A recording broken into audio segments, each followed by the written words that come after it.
Meus amados, se colocar de pé, se puderem, para abrirmos a palavra do nosso Deus.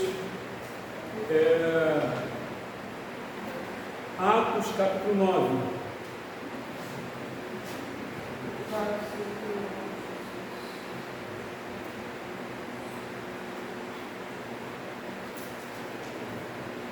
Glória a Deus. Aleluia.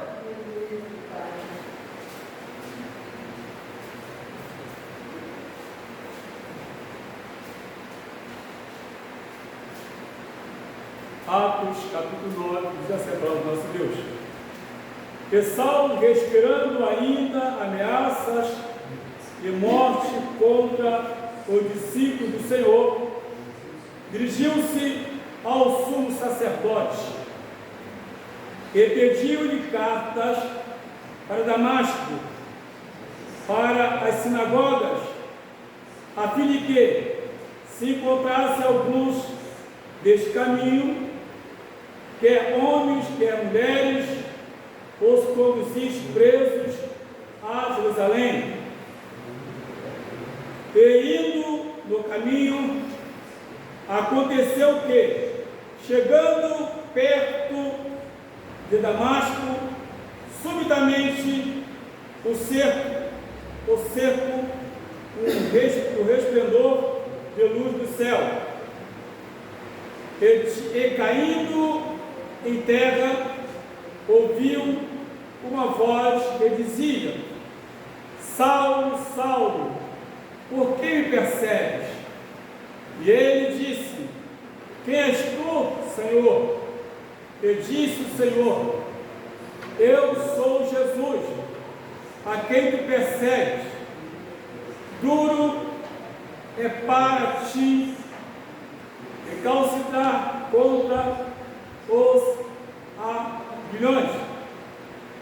E ele, tremendo e atônito, disse: Senhor, que queres que eu faça?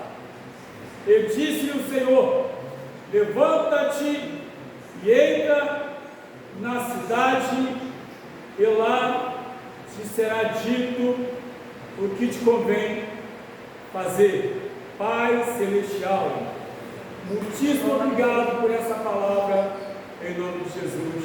Amém. Poder sentar, irmãos. Queridos, louvado seja o nome do Senhor Jesus. Depois de ouvirmos hinos, palavras, e é um momento agora de Deus continuar a falar conosco através da sua palavra.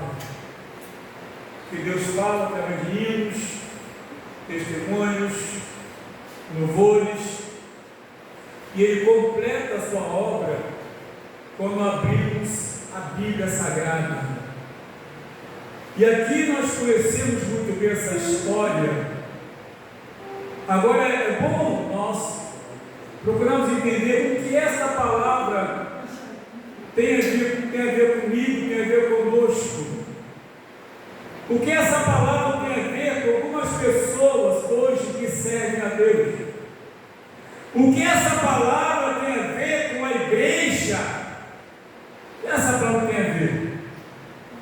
Muito. Muito. E principalmente quando se trata da perseguição. Principalmente isso. Porque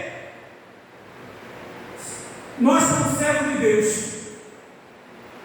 Temos que estar preparados por duas coisas. Quando se é fiel à pregação do Evangelho, vai desagradar pessoas. Primeira coisa é isso.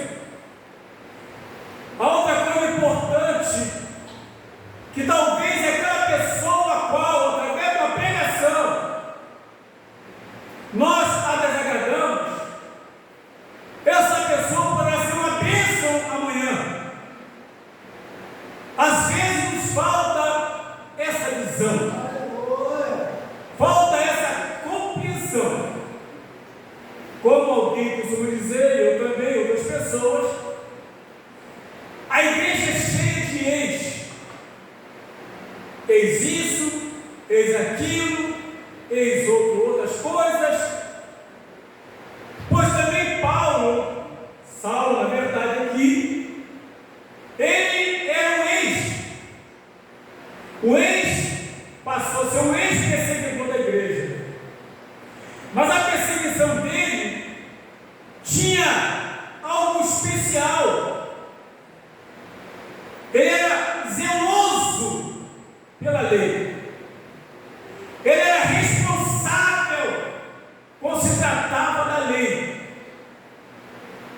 e qualquer uma outra religião que surgisse, se não fosse o judaísmo, para ele era uma seita, porque ele cresceu assim, foi ensinado assim, foi doutrinado dessa forma, pela lei, e ele carregava com ele essa lei no seu coração, de forma tal que ele defendia com unhas e dentes. Isso, de certa forma, é admirável. Mas acontece, queridos, que surgiu a igreja,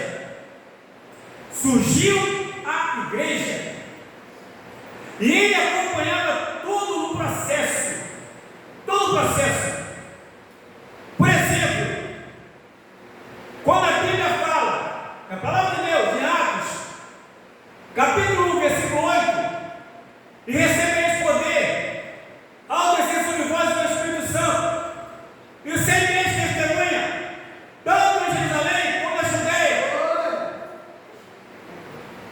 e até os confins da terra, Samaria. Ele acompanhou esse processo. Havia surgido uma igreja. No capítulo 2, ele viu o que aconteceu. O batismo com o Espírito Santo. Esses mesmos que receberam a promessa foram revestidos de poder. E ali, revestido de poder, cheio da graça de Deus, Pedro começa a pregar a palavra. E quase 3.000 almas são batizadas. Atos capítulo 2, 37, 38 e 39. E a Bíblia diz, em 46 e 47, que havia ali uma comunhão, no partir do pão, na oração. Havia uma frequência, na verdade, na igreja. Porque as pessoas que haviam se convertido, e a Bíblia diz também, que o Senhor a cada dia ia acrescentando aqueles que haviam se converter, porque a igreja era forte, a igreja estava seguindo exatamente o que havia sido ensinado pelo Senhor Jesus Cristo. Pois bem, chega no capítulo 3, ainda Pedro e João, revestido do poder de Deus, quando chega na igreja, na porta chamada Formosa, estava ali um homem que era colocado ali durante 40 anos para esmolar, um coxo. E esses dois homens, com tudo que aprenderam com Jesus, com a sabedoria do alto, cheio de poder de Deus, confiança e certeza, disse: não tem ouro nem prata, eu te dou. Em nome de Jesus Nazareno, levante e anda. E aí aquele coxo levantou pelo salto e passou então a andar junto com Pedro e João e os demais apóstolos. Já não eram mais discípulos, eram apóstolos. E aí o que aconteceu? Depois de toda essa, ele caminha junto. Os judeus não concordaram com isso, ficaram chateados e começaram então a perseguir a igreja, todo aquele grupo, porque Deus já estava fazendo milagre, Deus estava libertando almas, pessoas sendo curadas, havia um processo tremendo em Jerusalém. Isso incomodava os fariseus. Isso incomodava os escribas, os doutores da lei, incomodava. Pois bem, ainda na palavra de Deus, com aquela perseguição, no capítulo 4 agora, no verso 17, 18 e 19, quando eles foram presos, aí foram soltos, mas foi dito para eles: olha, nunca mais vocês falem desse nome. Aí Pedro vai e diz, olhou para ele e disse: olha só, não podemos falar visto e ouvido. Ou seja, ainda com a perseguição, ainda com a ameaça, sujeito à prisão e à morte, não podemos deixar de falar do que temos visto e ouvido. Atos capítulo 4, versículo 20. Ainda aquele povo cheio do poder de Deus, aleluia. No capítulo 5, todos se reuniram e aí começaram a doar dinheiro, roupas, o que tinha, para socorrer as pessoas necessitadas. Eis que surge de um casal chamado Ananias e Safira, que venderam a sua herança e levaram metade do dinheiro, como se tivesse levado todo o dinheiro. E chegando lá, tentaram enganar. Então Pedro vai dizer para ele: não mentiste a nós, mas o Espírito Santo. Caiu purinho e morreu. Mas aí vem Safira. Pedro pergunta: é verdade que foi vendido por esse preço? Sim, foi verdade. Eles haviam combinado. Ela não sabia que o marido estava morto. Não sabia. Mas aí, quando falou para ela, não, foi isso mesmo. Eis é os pés do que levaram teu marido morto. Meus irmãos, uma pausa aqui para entender. Ananias e Safira morreram no tempo da graça.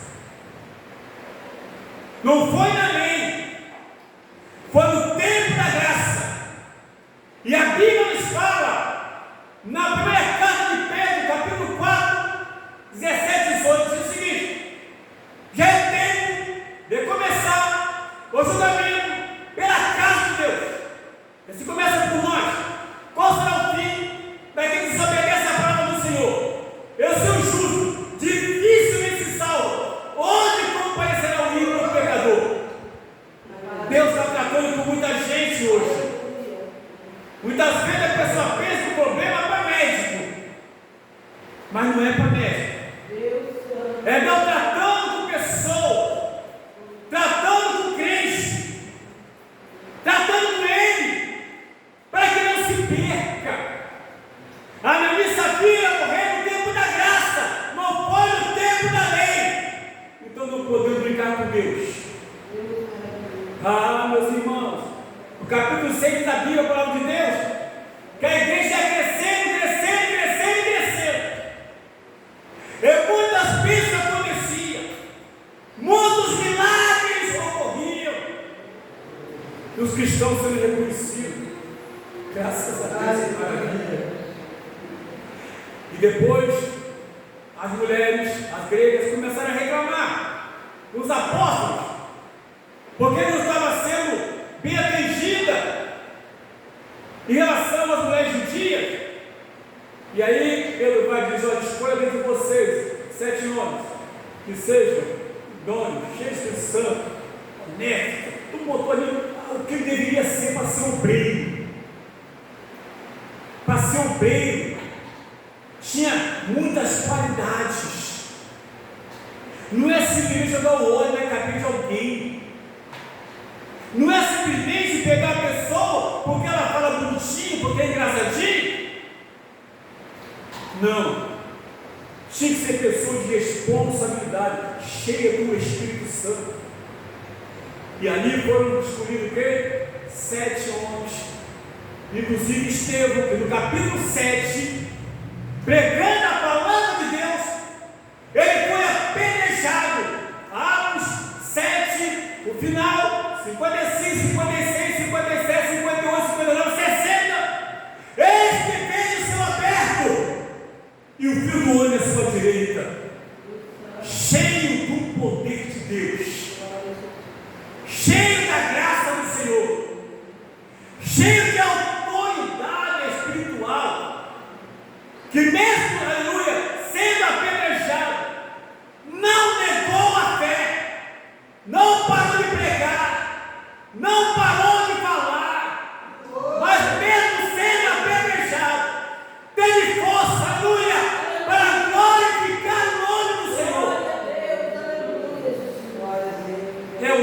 pensado para nós.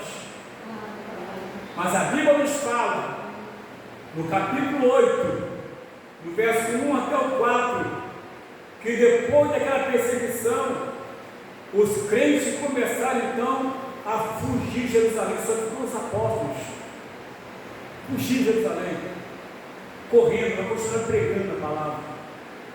Continuar pregando. Filipe foi para Samaria, pregando que ele era grego, foi pregar em Samaria, e ali Deus salvava a alma, demônio era expulso, pessoas eram curadas.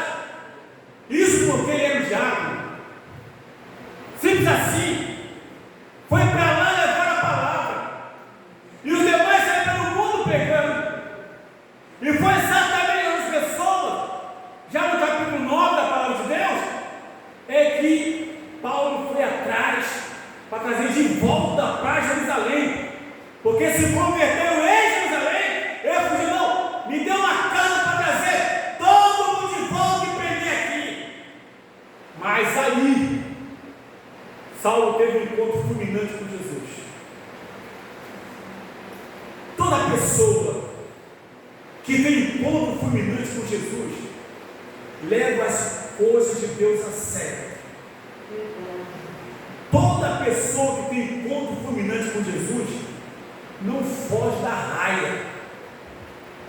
Toda pessoa que tem encontro fulminante com Jesus, não importa o que aconteça, ela vai continuar com o processo da salvação, de libertação de almas.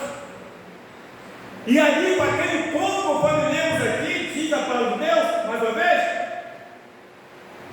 e Saulo, respirando ainda ameaça e mortes contra o discípulo do Senhor, dirigiu-se ao sumo sacerdote. Preste bem atenção. Uma coisa: os que ficaram em Jerusalém foram os apóstolos, mas os que tiveram que fugir eram discípulos. Olha a qualidade dos discípulos. A minha pergunta é para mim mesmo: que tipo de discípulo eu sou para Jesus? Porque quando fugiram, quando correram, continuaram pregando a palavra, não pararam pregando, ia pregando, a perseguição em cima de pregando. Quando chega lá, Paulo diz: vou trazer de volta, pega uma carta sobre o sacerdote, pode trazer de volta. Mas diz a Bíblia Sagrada, ele pediu cartas para ir para Damasco, para as sinagogas, a fim de que encontrasse alguns deste caminho, quer homens, quer mulheres, os conduzisse presos a Jerusalém. Ele pensou: vou para alguma sinagoga e é lá que eu vou pegá-los. Mas mal esperava ele o que estava aguardando por ele. Mal esperava, que a Bíblia nos fala aqui, e indo no caminho, aconteceu o quê? Chegando perto de Damasco, subitamente o cercou um resplendor de luz do céu. Eita, meu Deus! Um resplendor de luz do céu. Às vezes a gente pensa numa perseguição que Jesus nos abandonou. Às vezes numa luta a gente pensa que Jesus nos deixou. Deixou não, querido. Principalmente o trabalhador de Deus. Principalmente aqueles que estão levando a sério o Evangelho. Não abandona não. Mas também tem um detalhe: esse encontro fulminante tinha um propósito. Tinha um propósito. Não foi apenas para poder defender os discípulos, mas era algo muito mais que defender os discípulos. Diz a Bíblia: e caindo em terra ouviu uma voz que dizia: Saulo, Saulo, por que me persegues? Paulo, coitado, achou que com aquela carta ia concluir o primeiro tempo.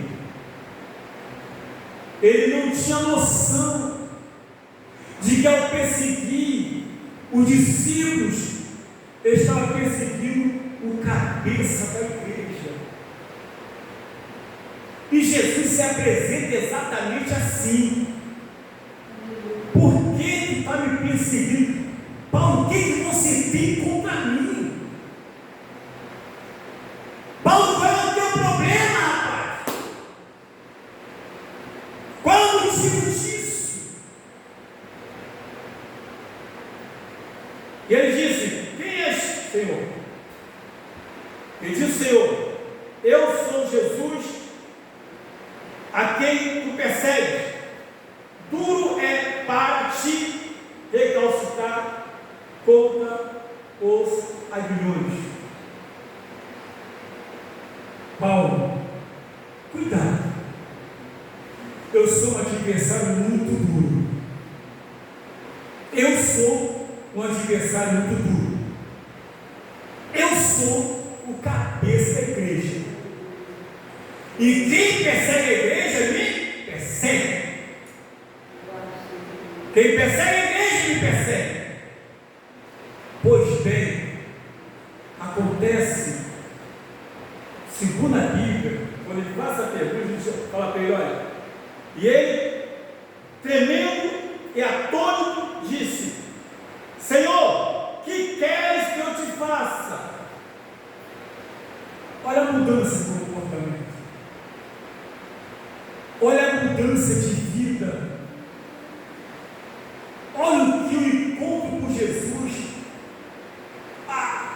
a transformação provoca. Eu não consigo entender, porque tem tanta gente, irmão, que teve encontro com Jesus, mas não sofreu uma devida transformação, ainda não sofreu essa transformação.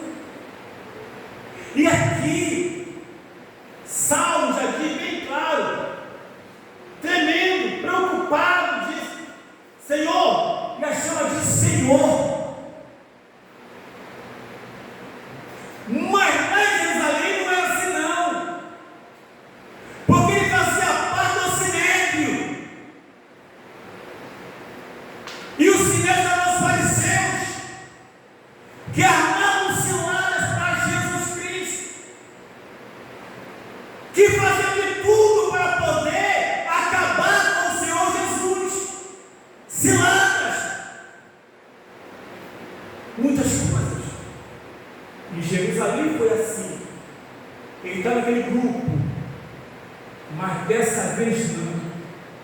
Dessa vez ele fala: Senhor, Senhor, e mais, se coloca à disposição. Que queres que eu faça? Senhor, o que eu tenho que fazer? Fala para mim. Aí vem o que? A humildade, o reconhecimento do poderio de Jesus Cristo. Isso chama-se descer. Aquela pessoa soberba, aquela pessoa presunçosa, aquela pessoa altiva, ainda que fosse zelando pela lei, mas a forma truculenta como ele agia, deu lugar a uma pessoa humilde. Oh, irmãos, que bênção! Isso sim é aquele encontro com Jesus. A Bíblia nos fala, na segunda carta de Paulo aos Coríntios 5,17, diz o seguinte: aquele que está em Cristo, nova criatura é. As coisas velhas se passaram, e eis que tudo se fez novo. Tudo aquilo do passado ficou para trás. O que ficou para trás? A arrogância, a prepotência, a altivez, o orgulho, o ódio, a ira, a perseguição. Porque aqui a perseguição ficou para trás também. naquele momento cessou. Ainda acontecessem outras perseguições, principalmente com ele, para cima dele. Mas naquele momento ali, aquela pessoa, com todos os adjetivos que eu citei aqui, deu lugar a uma pessoa humilde, simples, esse colocando à disposição e dizendo exatamente assim: que queres que eu faça? O que eu preciso fazer? Eu disse-lhe Jesus: oh, diálogo maravilhoso! Oh, conversa maravilhosa! Oh, irmãos!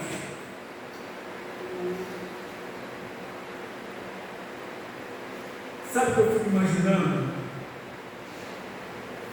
Se eu não converso com ele, eu não converso com Jesus, não.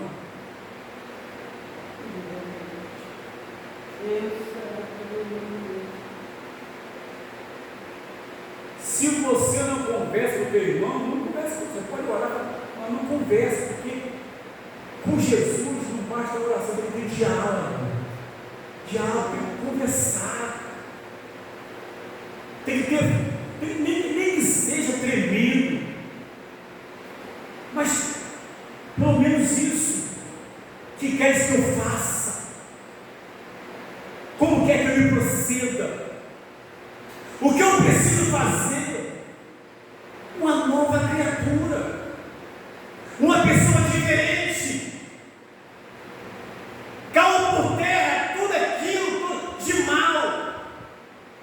E Jesus então fala para ele de forma carinhosa. Diz a Bíblia: levanta-te e entra na cidade, e lá te será dito o que te convém fazer. Já virou uma pessoa o quê? Temente ou deviante? Íntimo de Jesus. Levanta, vai, entra na cidade, e lá, olha o que diz a Bíblia, diz a palavra: levanta-te e entra na cidade, e lá te será dito o que te convém fazer. Não falou nada não, será dito, futuro. Vai para lá, entra na cidade, e lá você vai saber. Agora vai para lá. Foram 3 dias orando e jejuando. Foram 3 dias ali orando e jejuando e aguardando aquilo que Deus tinha para falar para ele. Ou seja, tornou-se também uma pessoa obediente. Obediente. Obedecer é melhor do que sacrificar. Que maravilha! Oh, glória! Mas a Bíblia nos fala, na palavra de Deus também, que havia um homem chamado Ananias. O homem, aqui a Bíblia Sagrada, aí no verso 10, está aí. Ali havia um homem chamado Ananias. E o Senhor chega para ele, disse o Senhor em visão: Ananias, e ele respondeu: eis-me aqui, Senhor. Uma coisa que me chama a atenção é essa palavra. Isaías foi a mesma coisa: eis-me aqui. Isaías diz: envia-me a mim. Quando a gente entrega a vida para Jesus e assume o compromisso, é para levar a sério. Essa palavra eis-me aqui é muito séria. Ela é muito séria. E quando eu falo eis-me aqui, eu estou dizendo o quê? Estou à sua disposição. O que mandar fazer, eu faço. Aonde mandar, eu vou. O que falar, eu faço. Não, eis-me aqui. Quando ele falou isso, diz a Bíblia Sagrada, ele disse o Senhor: levanta-te e vai à rua chamada direita, e pergunta em casa de Judas, por um homem de Tarso, chamado Saulo, pois eis que ele está orando. Está vendo? Entendeu aqui uma coisa? Quando eu estou orando, Deus está observando. Quando eu estou de joelho, Deus está vendo. Isso aqui foi uma visão. Vai lá na rua direita, na casa de Judas, pergunta para o homem de Tarso, quem está orando?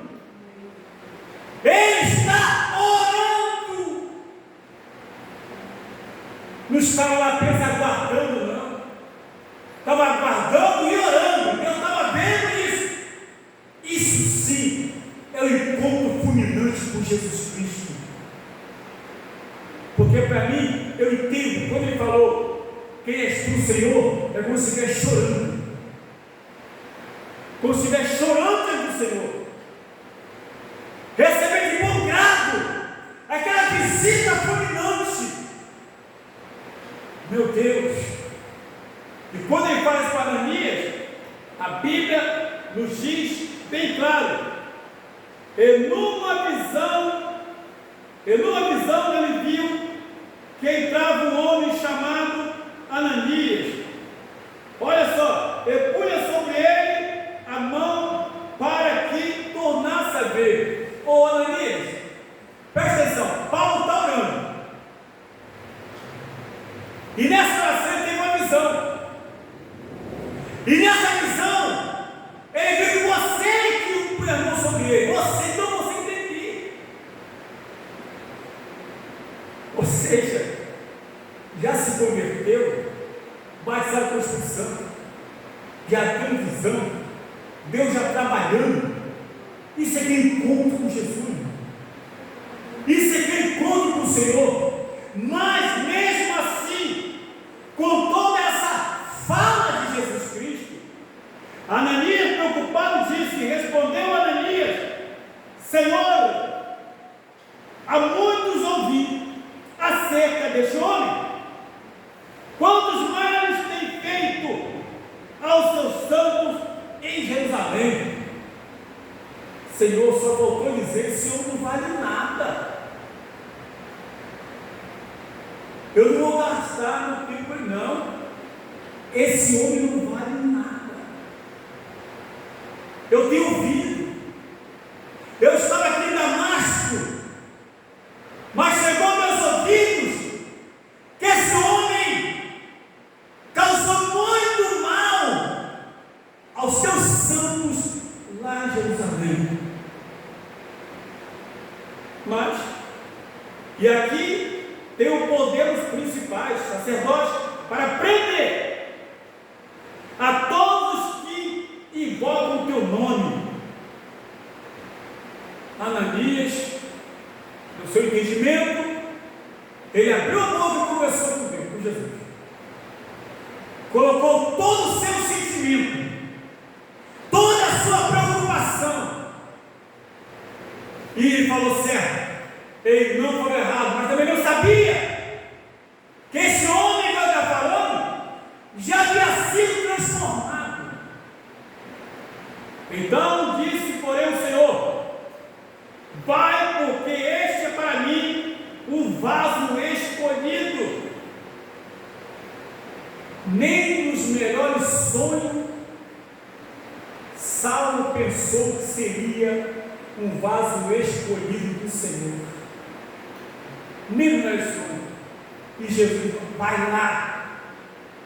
Ou seja, o encontro contigo com ele não foi qualquer encontro, não. O encontro contigo com ele não foi qualquer encontro. Vai lá, porque aquele ali é para mim um vaso escolhido.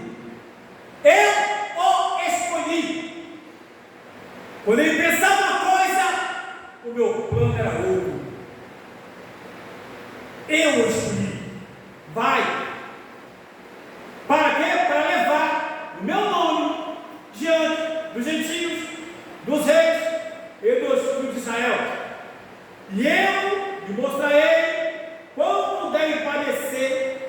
pelo meu nome. Meus irmãos, no início eu disse para os irmãos que a igreja é cheia de eixos. Quantas pessoas hoje estão na presença de Deus que não imaginava que um dia estaria? Quantas pessoas estão na presença de Deus e que o mundo não esperava que isso fosse acontecer? De alguém chegar a dizer: o quê? Aquele ali? Não acredito. Não acredito. Como assim? Aquele é muito ruim. Não acredito não. Aquele ali está doido. Não acredito, só vendo. Quantas pessoas. Eu acho interessante Jesus falar que parece que pega os piores, que está mais da sociedade, que as pessoas têm medo. Sabe aquela pessoa que anda 24 horas com arma na cintura, que se alguém olhasse dava tiro? Sabe aquela pessoa, na verdade, que tomava um litro de bebida todo dia? Sabe aquela pessoa que também se embriagava com drogas? Sabe aquela pessoa que está jogada na sarjeta e as pessoas passam e olham, isso já era, não tem mais jeito? Nunca pensemos assim, porque o nosso Deus é o Deus do impossível. Ninguém esperava, Ananias estava certo, ele não esperava isso não. Agora preste bem atenção, é o lugar da Bíblia que você vai ver escrito: vaso escolhido, é aqui. Não é vaso para entregar visão, revelação, profecia. É vaso escolhido para sofrer por amor à obra. É vaso escolhido para poder pregar o Evangelho. É vaso escolhido, aleluia, para tirar de repente das garras do adversário, em nome de Jesus de Nazaré. Não é vaso escolhido para ficar sentado no banco da igreja, é muito mais que isso. É vaso escolhido para dar resultado, porque todo aquele que tem chamado deve dar resultado. É igual uma empresa que tem um administrador. Ele tem que calcular o que entra, o que sai, o que compra, o que vende. Ele tem um balanço para apresentar, não somente para o patrão, mas também para o imposto de renda. O contador tem que estar ali fiscalizando, porque esse administrador, ele tem que dar conta, porque ele foi formado para isso. No entanto, quem tem chamado, foi chamado para dar resultado. E se aí não deu resultado, conversa com Deus. Não deixe que as coisas dessa vida se embaraçem, não. E peça que você dê resultado. Se foi chamado por consideração, dê resultado. Se foi chamado para pregar, dê resultado. Foi chamado para ensinar, dê resultado. Foi chamado para louvar, dê resultado. Foi chamado para tocar, dê resultado. Foi chamado para visitar, dê resultado. Por isso é que devemos entender isso. Nós devemos também receber de Deus essa palavra: vai, porque este é para mim um vaso escolhido para levar a minha palavra pregar a minha palavra. E ele vai saber. Ele vai saber. Eu vou mostrar para ele o quanto ele vai sofrer e padecer pelo meu nome. Sofrer, padecer pelo nome de Jesus. E só tem uma forma: pregando o verdadeiro Evangelho. Fiquemos de pé em nome de Jesus.